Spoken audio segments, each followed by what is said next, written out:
Hello students and जय हिंद। I welcome you all to Samar IAS. I hope सब खैरियत से हैं। आज के सेशन में हम लोगों को 15 मार्च 2024 का द हिंदू न्यूज़पेपर और उसके इंपॉर्टेंट करंट अफेयर्स को डिस्कस करना है for UPSC civil services 2024 prelims as well as mains. तो जैसा कि मैं हमेशा कहता हूं, ना सिर्फ हम करंट अफेयर्स को डिस्कस करेंगे इस सेशन में, साथ ही साथ हम ये भी देखेंगे कि इस करंट अफेयर्स में से अगर क्वेश्चंस पूछे गए तो प्रीलिम्स में एमसीक्यू किस तरह से फ्रेम किए जा सकते हैं एंड मेंस आंसर राइटिंग में अगर कहीं पर इस कंटेंट का इस्तेमाल आपने करना है तो वो आप किस तरह से कर सकते हैं ताकि इफेक्टिव और अच्छे आंसर्स आप लिख कर तैयार कर सकें और ज़्यादा से ज़्यादा मार्क्स आप फेच कर सकें। काफ़ी कुछ है सीखने के लिए। And now without any further ado here we begin. शुरू करते हैं आज का सेशन और पहली खबर ये रही। तो पहला जो समाचार है वो है वन नेशन वन इलेक्शन के बारे में। पहली बात तो ये कि वन नेशन वन इलेक्शन होता क्या है, इसका जवाब यह है कि प्राइम मिनिस्टर जो है हमारे माननीय प्रधानमंत्री जी, वो काफी वक्त से वन नेशन वन इलेक्शन के आइडिया को पुश कर रहे हैं। उनका कहना यह है कि भारत में एक ही वक्त पर लोकसभा के यानी कि नेशनल इलेक्शंस, स्टेट की विधानसभाओं के यानी कि स्टेट इलेक्शंस और लोकल इलेक्शंस यानी कि पंचायत और म्यूनिसिपैलिटी के इलेक्शंस एक ही वक्त पर करवाए जाने चाहिए। अगर ऐसा होता है तो इसके कई सारे फायदे होंगे। सबसे पहला फायदा तो ये होगा कि अलग अलग इलेक्शंस को करवाने में सरकार का जो पैसा खर्च होता है, जो टाइम और रिसोर्सेज लगते हैं, उससे बचा जा सकता है। बार बार इलेक्शंस के चलते मॉडल कोड ऑफ कंडक्ट लग जाता है, जिसके चलते फिर काफी सारे गवर्नेंस के काम रुक जाते हैं, इससे बचा जा सकता है। तीसरी चीज यह है कि अब क्योंकि बार बार आपको इलेक्शन लड़ना पड़ते हैं तो पार्टीज इलेक्शन मोड में चली जाती हैं, इसके चलते फिर राजनीति ज्यादा होती है और गवर्नेंस पे उतना फोकस किया नहीं जाता। इससे भी आप बच सकते हो। एक ही वक्त पर अगर आपने नेशनल लेवल पे लोकसभा के, स्टेट लेवल पर स्टेट लेजिस्लेटिव असेंबलीज या विधानसभा के एंड लोकल लेवल पर म्यूनिसिपैलिटीज एंड पंचायत के इलेक्शन अगर कंडक्ट करवा लिए तो फिर सबके पास में 5 साल का जो है अपना ड्यूरेशन रहेगा, कार्यकाल रहेगा और उसमें आप गवर्नेंस के ऊपर ज्यादा फोकस कर सकते हो। राजनीति थोड़ी कम होगी एंड ज्यादा बेहतर तरह से आप डिलीवर कर सकते हो। देश के लोगों के लिए आप ज्यादा बेहतर जो है वो काम कर सकते हो। तो इन सारी बातों को ध्यान में रखते हुए भारत के जो प्रधानमंत्री हैं काफी वक्त से वन नेशन वन इलेक्शन के आइडिया को पुश कर रहे हैं। एंड अब ये one nation one election Bharat में संभव है या नहीं है, करवाया जा सकता है कि नहीं करवाया जा सकता, और अगर करवाया जा सकता है तो फिर किस तरह से करवाया जा सकता है, क्या प्रोसीजर या क्या स्टेप्स फॉलो किए जाने चाहिए। इन सारी बातों को स्टडी करने के लिए भारत सरकार ने एक कमेटी बनाई थी और इस कमेटी को बनाया गया था हमारे जो एक्स राष्ट्रपति हैं रामनाथ कोविंद साहब, उनकी अध्यक्षता में। इस कमेटी को यह बोला गया था कि आप पहले तो यही स्टडी करें कि भारत में one nation one election possible है या नहीं है, और अगर पॉसिबल है तो फिर किस तरह से पॉसिबल है, फिजिबल है तो फिर किस तरह से इसको करवाया जा सकता है। इन सारी चीजों को स्टडी कर हमको कुछ रिकमेंडेशंस दें, कुछ बताएं किस तरह से हो सकता है। तो समाचार यह है कि इस कमेटी ने फाइनली अब अपनी रिपोर्ट भारत के जो राष्ट्रपति हैं इनको सबमिट कर दी है एंड इन्होंने 2 बातें बोली हैं। पहला तो ये कि देश में one nation one election feasible है, बिल्कुल करवाया जा सकता है। दूसरा इनका कहना यह है कि इसको 2 स्टेप्स में करवाया जाना चाहिए। पहली स्टेप में आप लोकसभा के और स्टेट की जो लेजिस्लेटिव असेंबलीज हैं उनके इलेक्शन करवा लीजिए। जब ये इलेक्शंस हो जाएं, इनके रिजल्ट डिक्लेयर हो जाएं, उसके 100 दिनों के अंदर अंदर फिर आप म्युनिसिपैलिटी के और पंचायतों के देश भर में जितने भी इलेक्शंस हैं उनको भी साइमल्टेनियसली करवाकर खत्म कर दीजिए। इस तरह से 2 स्टेप्स में आप वन नेशन वन इलेक्शन का ये जो पूरा प्रोसेस है भारत में कर खत्म कर सकते हैं। तो ये जो है रिकमेंडेशंस इस कमेटी के द्वारा दिए गए। अब सवाल उठता है कि अगर आपने कह तो दिया कि ये करवा लीजिए पहले लोकसभा के और स्टेट लेजिस्लेटिव असेंबली के इलेक्शन, और जब ये हो जाए तो फिर म्युनिसिपैलिटी और पंचायत के करवा लीजिए। अगला जो इंपॉर्टेंट प्रश्न उठता है कि भाई इनको करवाया कैसे जाएगा, तो इस सवाल का जवाब अब हम लोग तलाशते हैं कि ये पूरी प्रोसेस होगी कैसे। इसका जवाब कमेटी इस तरह से देती है। कमेटी का कहना यह है कि 2024 के भी इलेक्शंस होने वाले हैं। 2024 के इलेक्शन होने के बाद में नई लोकसभा चुनकर आएगी। अब जिस दिन ये लोकसभा चुनकर आएगी और इसकी पहली मीटिंग होगी, उस दिन भारत के राष्ट्रपति एक नोटिफिकेशन या फिर एक आदेश जारी करें और ये जो तारीख है जिस दिन 2024 के इलेक्शन में चुनकर आने वाली लोकसभा की पहली मीटिंग हो रही है, उस तारीख को अपॉइंटेड डेट डिक्लेयर कर दें। ये अपॉइंटेड डेट क्या होती है आगे डिस्कस करेंगे, बस फिलहाल इतना समझिए कि 2024 का भी इलेक्शन होगा। 2024 के इलेक्शन में नई लोकसभा चुनकर आएगी। नई लोकसभा चुनकर आएगी तो फिर उसकी मीटिंग होगी। जिस दिन नई लोकसभा की पहली मीटिंग होगी, भारत के राष्ट्रपति उस दिन एक आदेश जारी करेंगे और उस तारीख को जिस दिन लोकसभा की ये पहली मीटिंग होने वाली है उसको अपॉइंटेड डेट डिक्लेयर कर देंगे। अब कमेटी का कहना यह है कि ये जो अपॉइंटेड डेट है ये भारत में एक नई इलेक्टोरल साइकिल की शुरुआत करेगी और इस इलेक्टोरल साइकिल के साथ ही भारत में simultaneously one nation one election लागू हो जाएगा। कैसे होगा वो भी आगे देखेंगे, मगर उसमें ये अपॉइंटेड डेट का बहुत बड़ा खेल है, इसको अपने को ध्यान रखना है। तो अपॉइंटेड डेट का मतलब क्या, नई लोकसभा भी 2024 के इलेक्शन के बाद में जो चुनकर आएगी उसकी जिस दिन पहली मीटिंग होनी है अगर भारत के राष्ट्रपति एक आदेश जारी कर उस तारीख को अपॉइंटेड डेट डिक्लेयर कर देते हैं तो वो चीज जो है उस पर्टिकुलर चीज को यहाँ पर ये टर्म या फिर ये नाम दिया गया है। चलें, तो ये एक चीज हो जाएगी। अब इसके बाद में इनका कहना यह है कि आपने एक बार इस डेट को या इस तारीख को अपॉइंटेड डेट डिक्लेयर कर दिया, इसके बाद में अब ये जो नई लोकसभा है इसका कार्यकाल नॉर्मली 5 साल का होता है, तो ये जो अपॉइंटेड डेट है इससे अगर आप 5 साल जोड़ लो तो लगभग 2029 की गर्मियों में इस लोकसभा का टर्म खत्म होगा और अगला इलेक्शन करवाया जाएगा। इनका कहना यह है कि इस ड्यूरेशन में ये जो तारीख है अपॉइंटेड डेट और इससे लेके ये जो लोकसभा का टर्म जब 2029 में खत्म होगा गर्मियों में 2029 की गर्मियों में, इन 5 सालों के बीच में जितने भी स्टेट लेजिस्लेटिव असेंबलीज के इलेक्शन होने हैं, राज्यों की जितनी भी विधानसभाओं के इलेक्शन होने हैं, अब होगा ये कि ये जितनी भी विधानसभाओं के इलेक्शन हैं, जाहिर सी बात है इनके जो टेनर है या इनके जो टर्म है वो 2029 से ज्यादा होंगे। यानी कि जैसे बंगाल का इलेक्शन होना है 2027 में तो उसका टर्म 2032 तक जाएगा। इसी तरीके से 2026 में होना है बंगाल का इलेक्शन तो 2031 तक जाएगा। यूपी का इलेक्शन 2027 में होना है तो उसका टर्म 2032 तक जाएगा। तो कमेटी का कहना यह है कि अब आप करिए ये कि जितने भी ये इलेक्शंस राज्यों के अपॉइंटेड डेट के बाद में होने वाले हैं और इसके बाद जितनी भी आपकी विधानसभाएं चुनकर आने वाली हैं, इनके टर्म को आप कम कर दीजिए। कितना कम कर दीजिए? इनका टर्म जो आपकी ये लोकसभा है जिसकी पहली मीटिंग की तारीख को आपने अपॉइंटेड डेट डिक्लेयर किया था, इसके ड्यूरेशन के साथ ही खत्म हो जाएगा। यानी कि 2029 में ये जो हमारी 2024 में चुनी हुई लोकसभा आई है जिसकी पहली मीटिंग की तारीख को हम लोगों ने अपॉइंटेड डेट डिक्लेयर कर दिया है, जैसे ही इसका ड्यूरेशन खत्म होगा, जैसे ही इसके 5 साल खत्म होंगे 2029 में, तो डजंट मैटर इस 5 सालों में कितने भी आपके राज्यों के इलेक्शंस करवाए गए हैं, उन सारी राज्यों की विधानसभाओं के ड्यूरेशंस भी इस पर्टिकुलर लोकसभा के ड्यूरेशन के साथ में या टर्म के साथ में खत्म हो जाएंगे। अब 2029 में जो लोकसभा के इलेक्शंस करवाए जाएंगे नई लोकसभा के, उसी के साथ में फिर आप जितने भी राज्य हैं उन सारे के सारे राज्यों की विधानसभाओं के इलेक्शंस भी साइमल्टेनियसली कंडक्ट करवा लीजिए। और इसके बाद से फिर अपने देश में वन नेशन वन इलेक्शन की प्रथा लागू हो जाएगी, क्योंकि 2029 के बाद में जो अगले इलेक्शन 2034 में होंगे तो 2034 में अगली लोकसभा का और सारे राज्यों की विधानसभाओं का इलेक्शन हो जाएगा। 34 के बाद में 39 में भी यही होगा कि सारे राज्यों की विधानसभाओं के इलेक्शन भी एक ही वक्त में हो जाएंगे और आपकी लोकसभा का इलेक्शन भी उसी टाइम पीरियड में हो जाएगा और इस तरीके से अपने देश में वन नेशन वन इलेक्शन लागू हो जाएगा।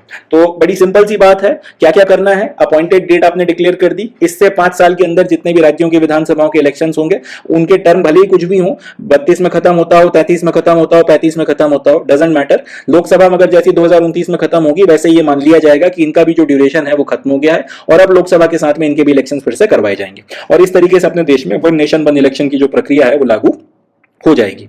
अब यहां पे कुछ सवाल आप लोगों के दिमाग में, जिन्होंने खासतौर पे पॉलिटी पढ़ी होगी उनके दिमाग में आ गए होंगे कि ये जो नई लोकसभा चुनकर आएगी अगर ये डिसॉल्व हो गई तो क्या होगा, या स्टेट की जो लेजिस्लेटिव असेंबलीज के इलेक्शंस होंगे साइमल्टेनियसली इलेक्शंस के बाद में वो अगर भंग हो गई या डिसॉल्व हो गई तो क्या होगा। तो इन सारे सवालों के भी जवाब जो है इस कमेटी ने दिए हैं, एक एक करके अपन उन सवालों को भी देख लेते हैं। सबसे पहले लोकसभा, अगर लोकसभा में किसी वजह से हंग असेंबली आ गई और फिर से इलेक्शन कराने की नौबत बन गई, अगर किसी पार्टी ने सरकार बनाने का दावा ही नहीं रखा, अगर लोकसभा एक साल 2 साल 3 साल चली और या फिर यूं बोल सकते हैं कि कुछ सर्टेन ड्यूरेशन तक चली और उसके बाद में नो कॉन्फिडेंस मोशन आ गया और सरकार गिर गई और उसके बाद में कोई दूसरी पार्टी सरकार बनाने के लिए आगे नहीं आई और लोकसभा को डिसॉल्व कर अब फिर से फ्रेश इलेक्शन करवाना पड़ गया, या प्रधानमंत्री ने राष्ट्रपति को ये एडवाइस दिया है कि भाई ये जो लोकसभा है ये सही तरीके से लोगों की भावनाओं को रिप्रेजेंट नहीं करती तो आप इसको डिसॉल्व कर दीजिए, इसको भंग कर दीजिए और फिर से इलेक्शन करवाइए। तो इसके चलते अगर लोकसभा भंग हो गई तो किसी भी कारण से या किसी भी वजह से अगर आपकी लोकसभा डिसॉल्व होती है और फिर से इलेक्शन कराने की नौबत आती है तो कमेटी का कहना यह है कि आप फिर से इलेक्शन करवाइए, बिल्कुल करवाइए, कोई दिक्कत नहीं है। मगर अब जो नए इलेक्शंस होंगे और उसके बाद में जो नई लोकसभा चुनकर आएगी उसका जो टर्म रहेगा वो पुरानी लोकसभा का जो रिमेनिंग टर्म था सिर्फ उतना ही रहेगा। इसको थोड़ा सा समझते हैं। सपोज कर लीजिए कि 2029 में अपने वन नेशन वन इलेक्शन के तहत में लोकसभा का और राज्यों की विधानसभा का सबका इलेक्शन एक ही वक्त में करवा लिया गया। अब 2029 से 2030 31 32 तक लेट से लोकसभा चली और किसी वजह से 2032 में लोकसभा डिसॉल्व हो गई। अब 2032 में लोकसभा डिसॉल्व हो गई, अब आपको फिर से फ्रेश इलेक्शन करवाने हैं। कमेटी का कहना यह है कि आप फ्रेश इलेक्शन करवा लीजिए, कोई दिक्कत की बात नहीं और नई लोकसभा चुनकर लेकर आइए। मगर अब जो नई लोकसभा चुनकर आएगी उसका कार्यकाल 5 साल का नहीं होगा, उसका कार्यकाल सिर्फ उतना ही होगा जो इसके पहले डिसॉल्व हुई लोकसभा का बचा था। 2032 के हिसाब से अब इसके पास में 2 साल का कार्यकाल और बचा है, 2029 से 2034 तक आपके 5 साल बनते हैं। तो ये लोकसभा जो नई चुनकर आएगी, जो फ्रेश इलेक्शन के तहत में आप चुनकर लाओगे, ये सिर्फ 2034 तक काम करेगी और 2034 में फिर नए इलेक्शन होंगे, जब आपकी लोकसभा के और राज्यों के विधानसभाओं के इलेक्शन साइमल्टेनियसली करवाने, तब फिर से इसका इलेक्शन करवाया जाएगा।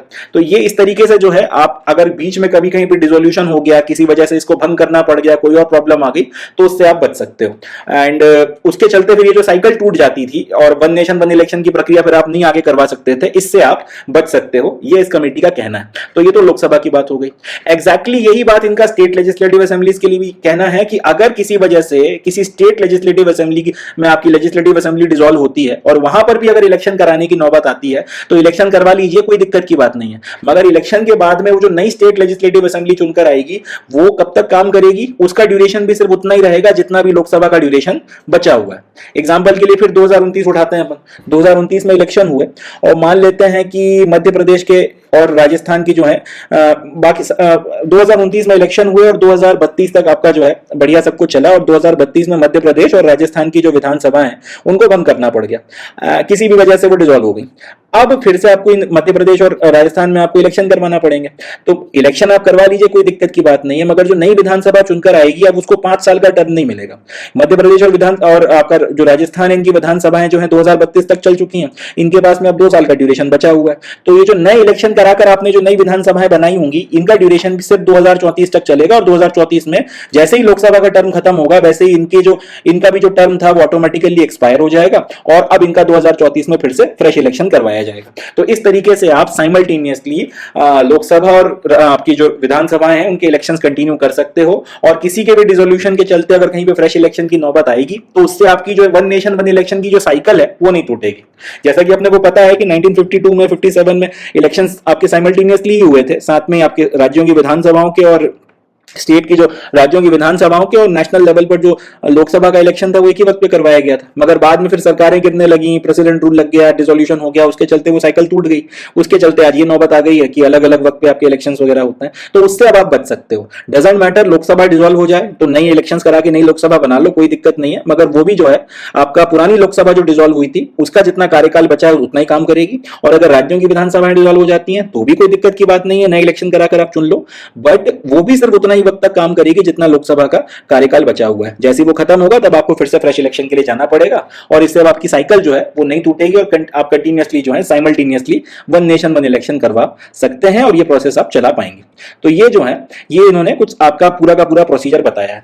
अब कमेटी का आगे कहना यह है कि ये करने के लिए आपको कुछ संविधान में संशोधन करना पड़ेंगे, कुछ अमेंडमेंट्स जरूरी हैं, उसके बिना ये पूरी की पूरी प्रक्रिया नहीं की जा सकती। सबसे पहले आपको आर्टिकल 83 में अमेंडमेंट करना पड़ेगा। आर्टिकल 83 जो है संविधान का, वो हमें बताता है कि पार्लियामेंट के जो दोनों हाउस हैं, लोकसभा और राज्यसभा, उनका ड्यूरेशन कितना कितना रहेगा। तो राज्यसभा का तो अपने को पता है कि कंटिन्यूइंग चेंबर है, वो कभी डिसॉल्व नहीं होता, मगर लोकसभा जो है उसका जो टर्म है वो 5 साल का होता है। तो उसमें फिर आपको चेंजेस कर ये सारी बातें आर्टिकल 83 में ऐड करना पड़ेंगी, ताकि ये जो आपका पूरा वन नेशन वन इलेक्शन का प्रोसेस है उसको फिजिबल करवाया जा सके। अब आर्टिकल 83 में ये लिखा है कि किसी वजह से अगर लोकसभा डिसॉल्व होती है तो फ्रेश इलेक्शन करवाए जाते हैं, और फ्रेश इलेक्शन के बाद में जो नई लोकसभा चुनकर आती है उसका कार्यकाल पूरा आपका 5 साल का होता है। तो वो सारी चीजें अब आपको बदलना पड़ेंगी, और उसमें उसकी जगह पर ये जो बातचीत हमने अभी करी है, जो डिस्कशन हमने किया, वो सब आपको डालना पड़ेगा। इसी तरीके से आर्टिकल 172 में आपको चेंजेस करना पड़ेंगे। संविधान का आर्टिकल 172 आपको स्टेट लेजिस्लेचर्स का ड्यूरेशन कितना रहेगा या कितना रहता है वो बताता है। तो इसमें भी वही लिखा है कि आपका 5 साल का ड्यूरेशन रहता है, और अगर किसी वजह से आपकी राज्य की विधानसभा भंग होती है तो फ्रेश इलेक्शन कराए जाते हैं, और उस फ्रेश इलेक्शन के बाद में जो नई विधानसभा चुनकर आती है उसका ड्यूरेशन भी 5 साल का होता है। तो यहां पर भी चेंजेस करके ये लिखना पड़ेगा कि भाई अब ये 5 साल का ड्यूरेशन नहीं होगा। एक तो अगर भंग होती है तो जितना आपका रिमेनिंग कार्यकाल है लोकसभा का, सिर्फ उतना ही जो है आपको ड्यूरेशन मिलेगा। ये सारी बातें आपको आर्टिकल 172 में ऐड करना पड़ेंगी। अब कमेटी का कहना यह है कि ये दोनों चीजें करने के लिए कॉन्स्टिट्यूशनल अमेंडमेंट जो करना पड़ेगा उसमें आपको स्टेट लेजिस्लेटिव असेंबली से रेटिफिकेशन कराने की जरूरत नहीं है। वैसे तो आप लोगों को पता ही होगा, जिन बच्चों को नहीं पता उनके लिए बता रहा हूं। भारत में अगर संविधान संशोधन होता है तो 2 तरीकों से किया जाता है। एक तो आप स्पेशल मेजॉरिटी के साथ में पार्लियामेंट के दोनों हाउसों में पास करा लीजिए, और उसके बाद में फिर आप प्रेसिडेंट के पास में भेज दीजिए, प्रेसिडेंट साइन कर दें तो कॉन्स्टिट्यूशनल अमेंडमेंट हो जाता है। एक ये होता है कि आप पार्लियामेंट के दोनों हाउसों में स्पेशल मेजॉरिटी के साथ में पास करवा लीजिए, और उसके बाद में स्टेट्स के पास रेटिफिकेशन के लिए भेज दीजिए, और स्टेट की लेजिस्लेटिव असेंबलीज में सिंपल मेजॉरिटी के साथ में पास करा लीजिए। जब एटलीस्ट आपकी आधी स्टेट लेजिस्लेटिव असेंबलीज उसको अपनी विधानसभाओं में सिंपल मेजोरिटी से पास कर दें, उसी के बाद में आप जो है उसको भेज सकते हैं प्रेसिडेंट के पास में साइन करने के लिए, और प्रेसिडेंट जब उसको साइन कर देंगे तब जाके फिर वो कॉन्स्टिट्यूशनल अमेंडमेंट माना जाएगा।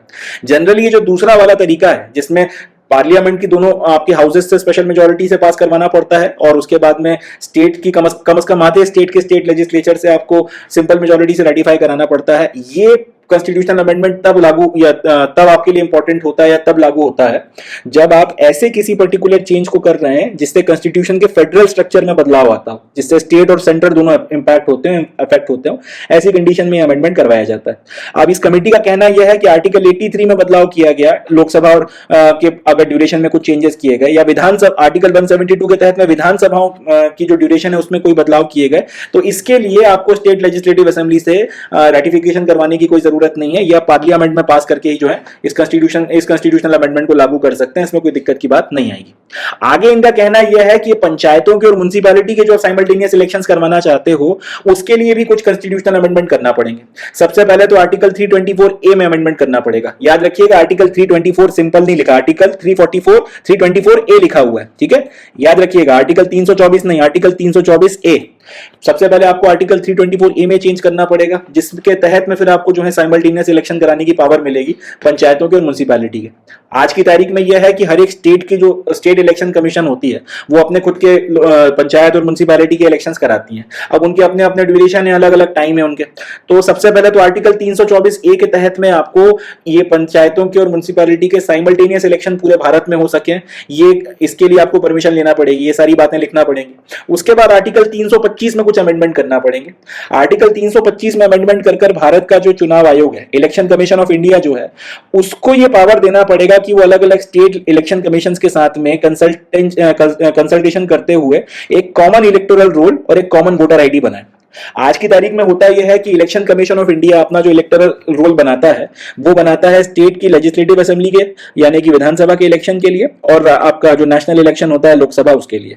जो पंचायती के इलेक्शंस होते हैं, म्युनिसिपैलिटी के इलेक्शन होते हैं, उसका जो इलेक्टोरल रोल होता है जिसमें सारे आपके वोट डालने वालों के नाम लिखे रहते हैं, वो सारी चीजें वो स्टेट इलेक्शन कमीशन बनाता है।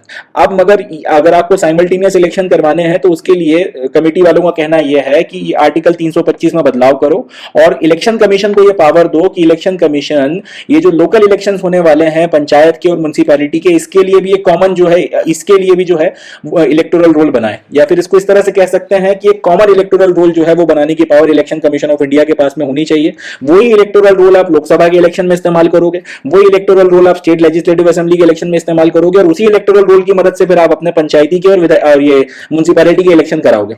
और इन सारी चीजों में ये जो सारे इलेक्शंस होने हैं इसमें एक ही कॉमन आपका वोटर आईडी कार्ड इस्तेमाल होगा, अलग से आपको कुछ और किसी और पर्टिकुलर डॉक्यूमेंट की जरूरत नहीं पड़ेगी। आज की तारीख में ये चीज लागू नहीं हो सकती क्योंकि स्टेट इलेक्शन कमीशंस के पास में लोकल इलेक्शन कराने की पावर है, और उन्हीं के पास में ये पावर भी है कि इन इलेक्शंस के लिए वो इलेक्टोरल रोल बनाते हैं। मगर 325 में अमेंडमेंट कर ये सारी की सारी power election commission of India को देने की सिफारिश या रिकमेंडेशन इस पर्टिकुलर कमेटी ने की है। इनका अब आगे ये कहना है कि ये जो आर्टिकल 324A में आप में अमेंडमेंट कराओगे और आर्टिकल 325 में अमेंडमेंट कराओगे, यहां पर आपको स्टेट की जो लेजिस्लेटिव असेंबलीज है इनसे रेटिफिकेशन कराना पड़ेगा। ये आप अपनी मनमर्जी से नहीं कर सकते। इसके पहले जो आपने किया एक आर्टिकल 83 में, आर्टिकल 72 में चेंजेस, इसके लिए स्टेट से पूछने की कोई जरूरत नहीं है, वो माने ना माने आप अमेंडमेंट कर सकते हो। मगर यहां पे 324A और 325 में आपको स्टेट लेजिस्लेटिव असेंबली से रेटिफिकेशन कराना पड़ेगा, तो ये आप करवा लीजिए और उसके बाद में फिर आपका जो ये वन नेशन वन इलेक्शन का प्रोसेस है वो पूरा हो जाएगा। आज की तारीख में इलेक्शन कमीशन जो है, इलेक्शन कमीशन ऑफ इंडिया जो है, उसके पास में सिर्फ लोकसभा और स्टेट लेजिस्लेटिव असेंबली की इलेक्शंस कराने की पावर है, और स्टेट इलेक्शन कमीशन जो लोकल बॉडी के इलेक्शंस करवाती हैं म्युनिसिपैलिटीज और पंचायत के, इनके पास में इसके अपने पावर्स हैं। तो अब अगर ये आपको सारे के सारे इलेक्शंस एक साथ करवाने हैं तो पंचायत और म्युनिसिपैलिटी के इलेक्शन के रिस्पेक्ट में भी कुछ पावर्स आपको इलेक्शन कमीशन ऑफ इंडिया को देना पड़ेंगे, और उसके लिए ये आर्टिकल 325 में अमेंडमेंट जरूरी है। मगर जाहिर सी बात है क्योंकि इससे फेडरल स्ट्रक्चर जो इंपैक्ट हो रहा है, लोकल लेवल के ग्रास रूट लेवल की डेमोक्रेसी इंपैक्ट हो रही है, तो इसके लिए स्टेट की परमिशन लेना जरूरी है। इसके बिना एक काम नहीं बन पाएगा। ये बात भी जो है इस कमेटी ने कही है।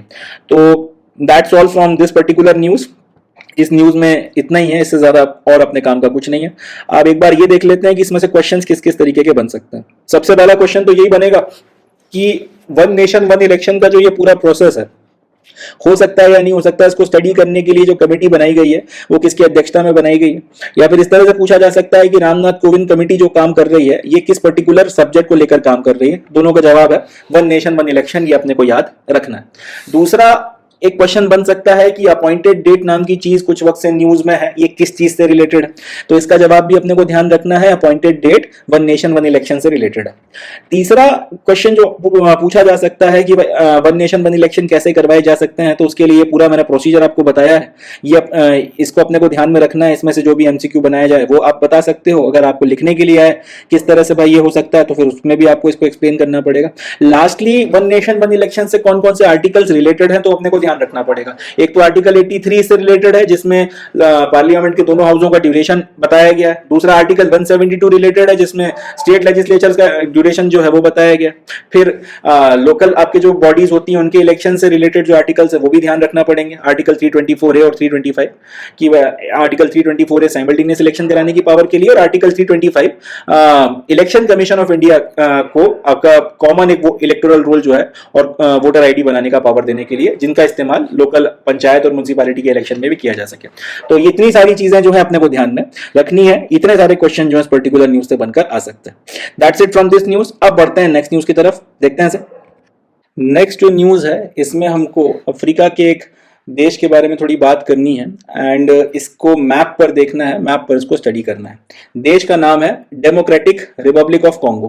पहला सवाल तो ये कि भैया डेमोक्रेटिक रिपब्लिक ऑफ कॉन्गो को हमको मैप पर क्यों देखना है, क्यों स्टडी करना है इसको। उसकी वजह यह है कि यहाँ पर काफी तगड़े क्लैशेस हो रहे हैं। दो एथनिक ग्रुप्स हैं डेमोक्रेटिक रिपब्लिक ऑफ कॉन्गो में, उनके बीच में बड़ी जबरदस्त लड़ाई चल रही है और उस लड़ाई के चलते हजारों लोग जो हैं उनको बॉर्डर्स क्रॉस करके इनके अड़ोसी पड़ोसी जो दूसरे देश हैं वहां पर शरण लेना पड़ रही है। जो इस देश में फंसे रह गए हैं उनकी जान पर बनाई है और एक बहुत खतरनाक ह्यूमैनिटेरियन क्राइसिस जो है अफ्रीका के मध्य में, सेंट्रल अफ्रीका में क्रिएट हो गया है because in democratic Republic of Congo, क्योंकि यहाँ पर दो एथनिक ग्रुप्स जिनके नाम है तत्सीज एंड हुतूस, ये आपस में जबरदस्त मारधाड़ कर रहे हैं। तो जैसा कि यूपीएससी की आदत है, कन्फ्लिक्ट्स वगैरह जहां पर भी होते हैं वहां से ये ज्योग्राफी से रिलेटेड क्वेश्चन पूछ लेते हैं। 2021 में अफगानिस्तान में इश्यूज हो गए थे तो अफगानिस्तान से रिलेटेड क्वेश्चन आ गया था 2022 में कि भाई अफगानिस्तान की बॉर्डर किस किस के साथ में लगती है। फिर 22 में रशिया ने यूक्रेन पर चढ़ाई कर दी तो 23 के पेपर में उन्होंने पूछ लिया कि यूक्रेन की बॉर्डर किस किस के साथ में लगती है। अब इस वक्त में इसराइल और पैलेस्टीन में आग लगी हुई है और क्योंकि दुनिया भर में इस खबर को कवर किया गया है, यूक्रेन और रशिया का मसला मोर और लेस ठंडा हो चुका है, तो एक संभावना तो यह है कि इसराइल पैलेस्टीन के ऊपर ज्योग्राफी का कोई एक क्वेश्चन आ जाए। मगर ये जो मसला हो रहा है यहाँ पे डेमोक्रेटिक रिपब्लिक ऑफ कॉन्गो में, ये भी कम नहीं है, मगर इसको इंटरनेशनल मीडिया कवर नहीं कर रही उतना ज्यादा। न्यूज़पेपर्स में इसके बारे में हिंदू में काफी कुछ लिखा गया है, तो एक संभावना है कि इससे भी जो है यूपीएससी आपसे पूछ सकती है, यहाँ से भी क्वेश्चन बनाया जा सकता है। और अपनी आदत से यूपीएससी मजबूर है तो मोस्ट प्रोबेबली यहाँ से वो यही पूछेगी कि भाई डेमोक्रेटिक रिपब्लिक ऑफ कॉन्गो की बॉर्डर किसके साथ में लगती है, क्या होता है। तो इसलिए हम लोग मैप देखेंगे और मैपिंग के पॉइंट ऑफ व्यू से इस क्वेश्चन को तैयार करेंगे। हालांकि एक चीज और अपने को याद रखनी है कि अगर एक क्वेश्चन ये भी पूछा जा सकता है, तत्सीज एंड हुतूस ये कौन है, ये काफी वक्त से न्यूज में है, ये क्या चीज है। तो तत्सीज एंड हुतूस क्या है, अगर आपको ऑप्शन में आए कि भाई कछुए की नई प्रजातियां हैं, ईल या फिर सांप जो है उसकी एक नई, आप कह सकते हैं उसका नया जहर है, इस तरीके के ऑप्शन आए तो उसमें से एक ऑप्शन ये भी रहेगा कि अफ्रीका के दो एथनिक ग्रुप्स हैं, या फिर सिंपली ये लिखा हुआ है कि दो एथनिक ग्रुप्स हैं। तो अपने को याद रखना है तत्सीज एंड हुतूस दो एथनिक ग्रुप्स हैं। कहां के हैं? अफ्रीका के। अफ्रीका में भी कहां के हैं? डेमोक्रेटिक रिपब्लिक ऑफ कॉन्गो के। क्यों खबरों में है? एक दूसरे की गर्दनें काट रहे हैं, उसके चलते हजारों लोगों की जिंदगी पे बनाई है। तो अब directly without any further ado इसका मैप देख लेते हैं। तो ये अफ्रीका का मैप है। अफ्रीका में अब बीच में जो ऑरेंज कलर से आपको देखने को मिल रहा है ये है डेमोक्रेटिक रिपब्लिक ऑफ कॉन्गो। अब एक बात और ध्यान रखिएगा कि कॉन्गो नाम के दो देश हैं। एक तो ये हरे कलर का जो छोटा सा आपको दिख रहा है ये भी कॉन्गो है, और ये जो ऑरेंज कलर का इतना बड़ा आपको दिख रहा है ये भी कॉन्गो है। फर्क इतना है कि ये जो ऑरेंज कलर वाला है इसका पूरा नाम है डेमोक्रेटिक रिपब्लिक ऑफ कॉन्गो, और इस तरीके ये हरे वाले कॉन्गो से अलग है। अब काफी बड़ा इलाका है अफ्रीका का, काफी बड़ा क्षेत्र जो है ये democratic Republic of Congo cover करता है। अब इसके आसपास भी देखिए, इसके आसपास बॉर्डरिंग नेशन कौन कौन से हैं? एक तो कॉन्गो है, दूसरा सेंट्रल अफ्रीकन रिपब्लिक है, तीसरा सूडान है, चौथा युगांडा, फिर रवांडा, बरंडी, तंजानिया, जाम्बिया और अंगोला। मोरलेस ये कंट्री वैसे तो लैंडलॉक्ड है, चारों तरफ से ये देशों से घिरा हुआ है, बट यहाँ देखिए, यहाँ पर आपको दिखेगा कि अटलांटिक ओशियन के साथ में अफ्रीका के वेस्ट कोस्ट पे इसको थोड़ा सा एक्सेस मिला हुआ है। बहुत छोटा सा पोर्शन इसका जो है यहाँ पर आकर टच करता है अटलांटिक के साथ में, तो बहुत छोटा सा आप कह सकते हैं कि इसके पास में वाटर बॉडी या फिर ओशियन का एक्सेस है। तो कंप्लीट कंप्लीटली ये लैंडलॉक भी नहीं है, in spite of the fact कि ये चारों तरफ से देशों से घिरा हुआ है, मगर ये छोटा सा जो पोर्शन इसको मिल गया है, समुद्र तक का जो एक्सेस मिल गया है, इसके चलते अपन ये नहीं कह सकते कि ये लैंडलॉक्ड है ना। इस बात को भी अपने को ध्यान में रखना है। तो फिर से समझ लीजिए, पहली चीज तो ये कि डेमोक्रेटिक रिपब्लिक ऑफ कॉन्गो एक लैंडलॉक्ड नेशन नहीं है। एक बार में नजर आप डालो तो मैप में देखकर यही लगता है कि लैंडलॉक्ड है, बट ये छोटा सा जो पोर्शन इसको जो ये मिल गया है, इसके चलते ये लैंडलॉक नहीं कहा जा सकता। यहाँ पे अटलांटिक में इसको एक्सेस मिल गया, और चारों से आपका अफ्रीका में ये देखने को मिलता है, और चारों तरफ से जो है ये घिरा हुआ है देशों से। नाम एक बार फिर से पढ़ देता हूं, Congo, Central African Republic, Sudan, Uganda, Rwanda, Burundi, Tanzania, Zambia और अंगोला, इतने देशों ने जो है इसको चारों तरफ से घेर के रखा हुआ है। बाकी ये जो फैंसी से नाम है तत्सीज एंड हुतूज, ये एक दूसरे की गर्दनें यहाँ पर कॉन्गो में, ये डेमोक्रेटिक रिपब्लिक ऑफ कॉन्गो में बैठ के काट रहे हैं, जिसके चलते बाकी पता नहीं कितनों की जिंदगी को इन्होंने अजाब बनाया हुआ है। तो यूपीएससी के पॉइंट ऑफ व्यू से अपने लिए ये बात जो है ध्यान की है। अच्छा, यहीं से और थोड़ा डिस्कस कर लेते हैं कि हॉर्न ऑफ अफ्रीका और सोमालिया का जो ये पूरा इलाका है, वैसे तो मैंने इसके पहले वाले कुछ लेक्चर्स में डिस्कस किया, बट फिर याद दिला दूं कि इसको भी आपने पढ़ना है, क्योंकि सोमाली पायरेट्स ने यहाँ पे जीना आराम किया हुआ है सबका, भर भर कर वो यहाँ पे पायरेसी कर रहे हैं, और उस पायरेसी को काउंटर करने के लिए इंडियन नेवी ने यहाँ पे अपनी प्रेजेंस बढ़ा दी है। इसी तरीके से अपने यहाँ पर जो ये यमन है, और यमन में जो हुती भाई हैं, उन्होंने भी कसम खा रखी है कि यहाँ से जितने भी आपके ये ट्रेड वगैरह पास होगा उस पर मिसाइलें और बम मारेंगे। तो उसके चलते ये जो रेड सी का पूरा रूट है, यहाँ पर काफी ज्यादा इंपैक्ट हो रखे हैं शिप्स वगैरह। इसी तरीके से ये जो पर्शियन गल्फ है, यहाँ पर भी बीच बीच में कुछ ना कुछ हरकतें होती रहती हैं। तो ये पूरा जो इलाका है जहाँ पे आग लगी पड़ी है, जहाँ पे कन्फ्लिक्ट्स हैं, इसको अपने को स्टडी करना है अच्छे से। ये हॉर्न ऑफ अफ्रीका पे भी देखिएगा कौन कौन से देश हैं, इरिट्रिया है, जिबूती है, सोमालिया है सारे, एंड इसी तरीके से आपका जो ये पर्शियन गल्फ है, यहाँ पर भी कौन कौन से देश हैं इनको देखिएगा। बाब अल मंडेब कहां पे पड़ता है ये देखिएगा, रेड सी और आपका पूरा गल्फ ऑफ ईडन, ये सारा जो है अपने को स्टडी करना है। मैंने इसके पहले वाले कुछ प्रीवियस लेक्चर्स में इसको डिस्कस किया है करंट अफेयर्स में, मगर बस आपको याद दिला रहा हूं अगर किसी ने नहीं देखे। और ये यहाँ पे अपन ने डेमोक्रेटिक रिपब्लिक ऑफ कॉन्गो, ये भी चारों तरफ से घिरा हुआ है देशों से, मगर लैंड लॉक्ड नहीं है, क्योंकि थोड़ा सा एक्सेस अटलांटिक ओशन में मिल जाता है, ये अपन ने देख लिया। So that's it from this news. अब आगे बढ़ते हैं। So with this we come to end of today's session. आज के सेशन में बस इतना ही। मुझे उम्मीद है आपने सेशन को एंजॉय किया होगा, आपको ये फ्रूटफुल लगा होगा। तो अब मैं मिलता हूं आपसे नेक्स्ट सेशन में, जिसमें हम लोग 16 मार्च 2024 का द हिंदू न्यूज़पेपर और उसके इंपॉर्टेंट करंट अफेयर्स को डिस्कस करेंगे। तब तक के लिए अपना ध्यान रखें, खुश रहें, पॉजिटिव रहें, चैनल को सब्सक्राइब करें। आपके दूसरे फ्रेंड्स, दूसरे आपके जानने पहचानने वाले जो किसी भी कॉम्पिटिटिव एग्जामिनेशन की प्रिपरेशन कर रहे हैं, उनसे भी इसे शेयर करें, एंड जितना हो सके उतना इस वेंचर का फ़ायदा उठाएं, अपनी ज़िंदगी में सफलता और तरक्की के रास्ते पर चलते चले जाएं। So on this note, calling it the day and concluding the session. मिलता हूँ आपसे नेक्स्ट सेशन में, तब तक के लिए थैंक यू एंड जय हिंद।